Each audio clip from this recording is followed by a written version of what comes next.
Whew. I am here at the historic cemetery of Collingwood, opening the gate, in the north of the South Island of Aotearoa, New Zealand. Make sure you shut the gate.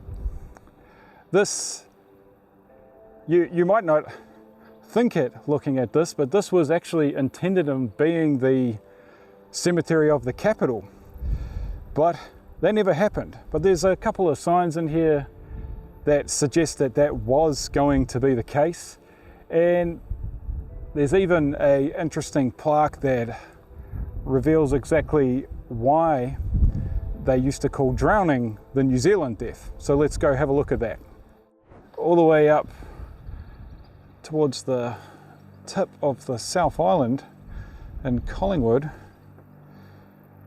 there is this historic cemetery, and it was in the late 1850s when the first burial was made here. Like so many places, people came in search of gold, a new life, and it was often a fairly difficult life, arguably a lot more difficult for the indigenous people, but it was certainly difficult for these people whose stories are worth remembering as well.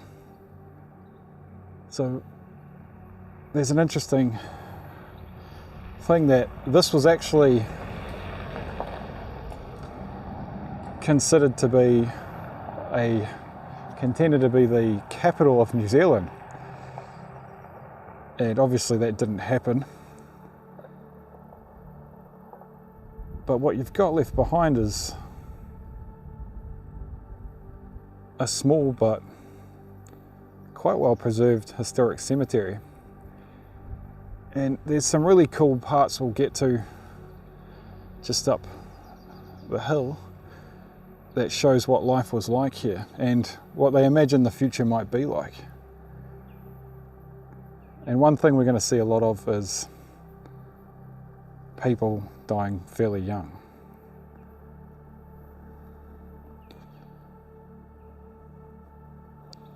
It's really interestingly laid out. You've got these sort of rocky terraces everywhere.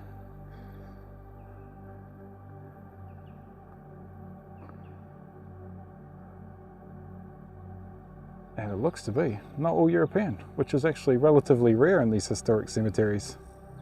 Most Māori people would have been buried in Urupā, but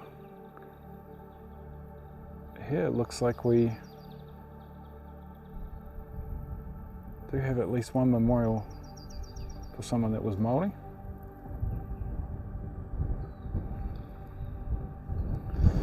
But these terraces have kind of shaped this ground a bit, which probably was just ground that wasn't really in use, which is often the case. You know, your cemeteries are on these hills so that the more flat ground could be used for housing and farming, or perhaps something to do with the gold mining. It looks like probably a portrait has been removed or something, but you've got that Mason symbol there, which was actually quite important. It's less about some kind of conspiracy theorist type thing, but more about the brotherhood, which was really important in the colonial world. I mean, you see that James Henry Pryor, 34, accidentally killed. Someone had to be there to memorialize him, and probably it was the Masons that did that.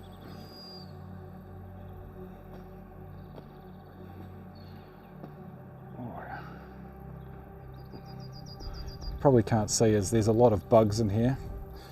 They're just mostly flying at my face. Lovely.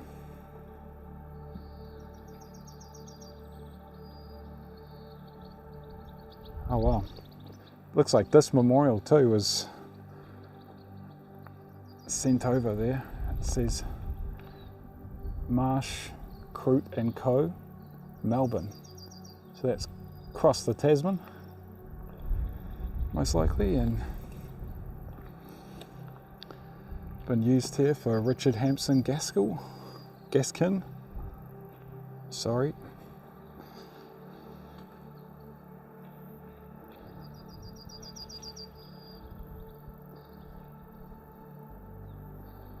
Emma Florence Ellis, I believe, age 14. There's a bit of a empty spot below on that memorial, and you might see that, and often actually you see that all around here. It's usually because they probably intended to list other people, but perhaps they were lost somewhere, or they moved on and started life elsewhere and thus don't end up getting listed. Same again, another daughter, Fanny, less common name these days.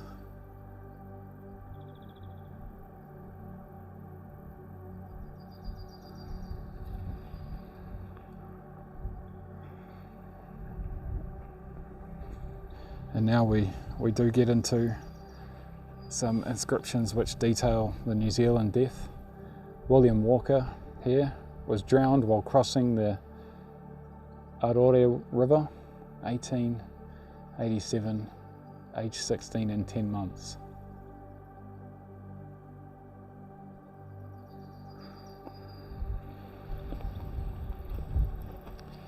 And if you've ever been up here, you'll see there's waterways everywhere, and that's part of why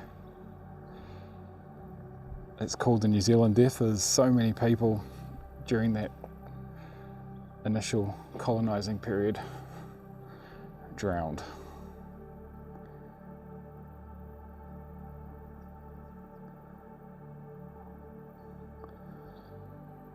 Looks like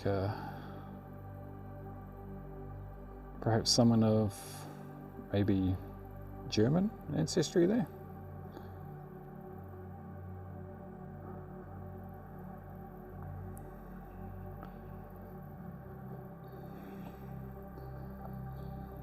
It's a fascinating little cemetery. It's quite a big family plot here.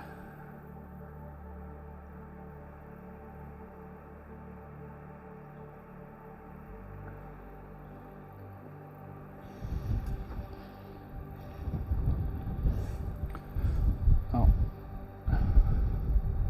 these ones are just barely holding on. Well, not really, they're being forced to.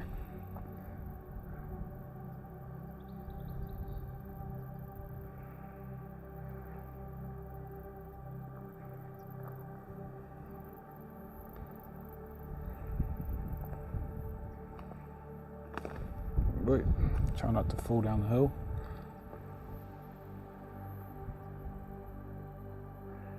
It's really common too when you see the graves of younger people, even in their 20s, to see inscriptions like this of "I heard the voice of Jesus say, come unto me and rest," or "a sunbeam for Jesus," or the likes of that.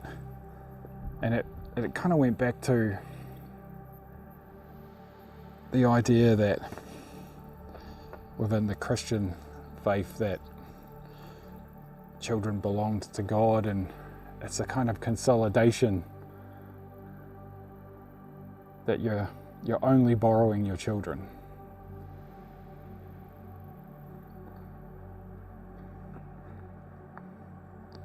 Whether you believe in that or not, it's a sweet kind of thing to think of, and understandable that people were searching for a way to, I guess, themselves understand loss.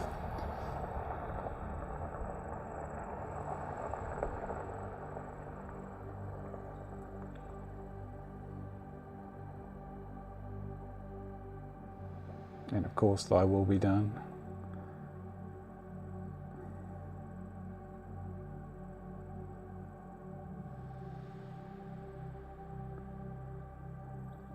Another poor wee one killed in an accident, only age 10.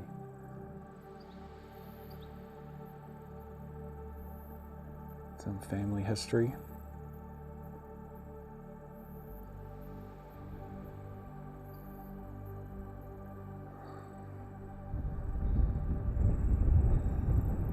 Come back this way.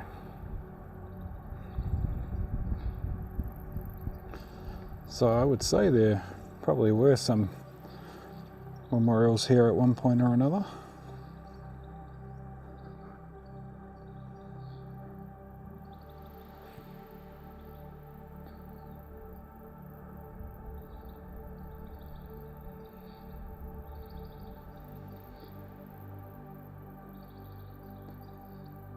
You get these sometimes too, that as we had just up there with the family history, but also this here where you might have the image of a ship or even the name, as this does, Thomas Harrison, and obviously the year there and place they came from usually. And it's a kind of like pilgrim's journey and a sort of way of claiming some sense of being the first here and having those ties back to those people. It's not different from what happens in the United States, and yeah, there's some problems with that obviously. It'd be interesting to hear people's thoughts there. And even in here you've got this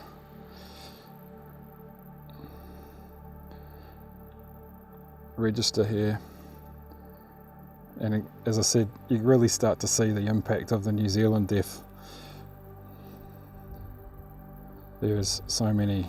David Allen, 19, drowned. Robert Besgrove, 42, drowned. Eliza, 50, drowned. Mining accidents, and then more you can see there. Numerous drowned. A few mining accidents.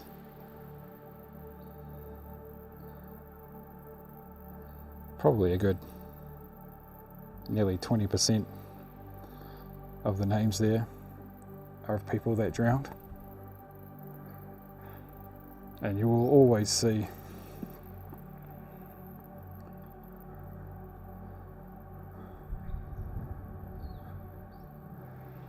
an Anzac memorial or two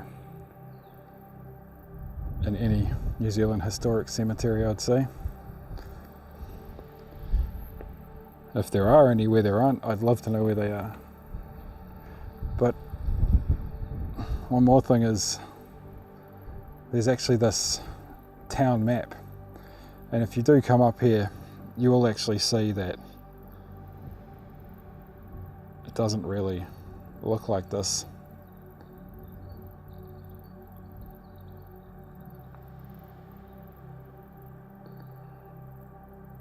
The town of Collingwood is much smaller. You can see down the bottom, the idea was this would have been the cemetery and then the town would have protruded out, but you can see now that that never happened, which I'm not mad about.